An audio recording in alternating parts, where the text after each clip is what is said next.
The obligatory Helldivers 2 isn't as popular as it was when headlines emerged. Now, I wanted to say a couple things on this. Obviously, we've seen a decrease to about 10% of what it was. But this is how games work. I'm actually happy to see that there is a dedicated 50,000 or so gamers coming to this, logging in daily. I mean, for a live service game coming out this year with the content it has, I think that's extremely well done. I mean, the people who were creating this game said they were only expecting around 100, 200,000 on launch. So they weren't building this game for the influx of people they had trying to knock down the doors. And shout out that the 45,000 is only on Steam, not reflecting who are the players on PlayStation. There is obviously going to be some...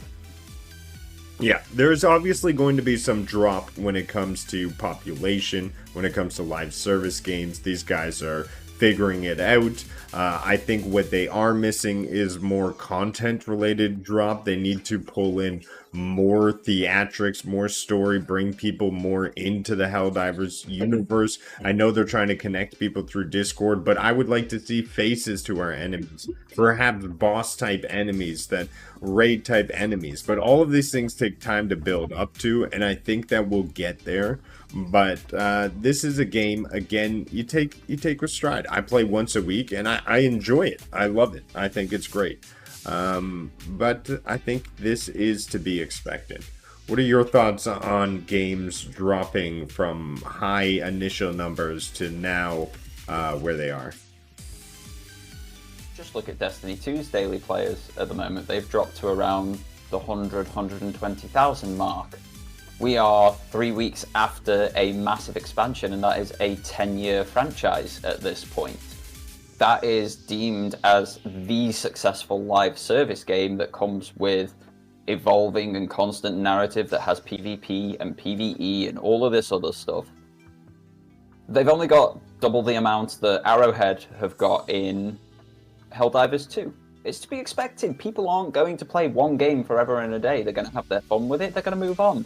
And then if something new comes out and they've still owned that title, they're going to come back to it. This is how the video game industry works. If it's not how it worked, we'd all still be playing Crash Bandicoot and Spyro the Dragon on the PlayStation 1. We wouldn't be on the PlayStation 5 playing games like Helldivers 2, because Helldivers 1 would never have been made because we were just playing those games from way back then. It's part of the live service flow of things. You get an influx with new content, there's word of mouth. Helldivers stayed high for a lot longer than I would have expected it to. It's now come down to the hardcore, and those hardcore on Steam seem to be around that 50,000 mark. Like you said, that doesn't include PlayStation players. We don't have any full figures for how many are playing on the console itself, because we still don't get that.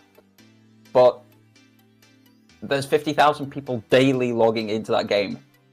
That is an arena tour for a band. Like, if you went to see Guns N' Roses, if you went to see Metallica in one of their arena tours, there would be around about that many people in that arena tour. That's a lot of people playing daily. It's nothing to be sniffed at. Nothing to be sniffed at all. And as you say, when new content comes, people will return.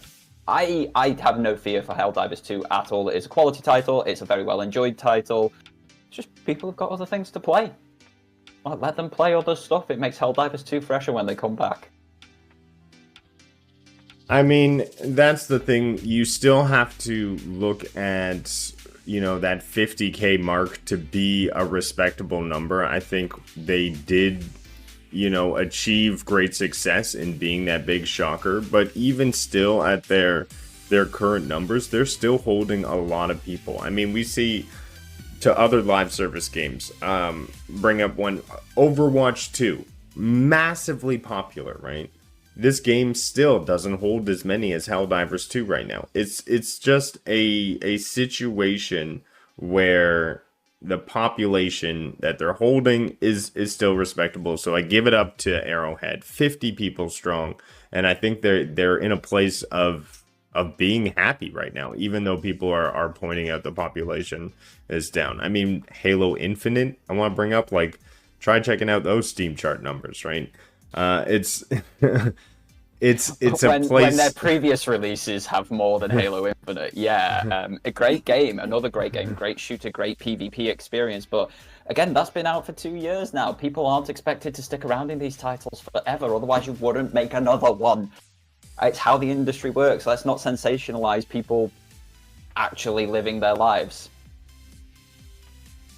Plus, in summer, I think you're always going to see a dip in the population, like you say. But that just may be my gaming methods and habits. I can go outside. Of course, I'm not playing games as much. Yeah.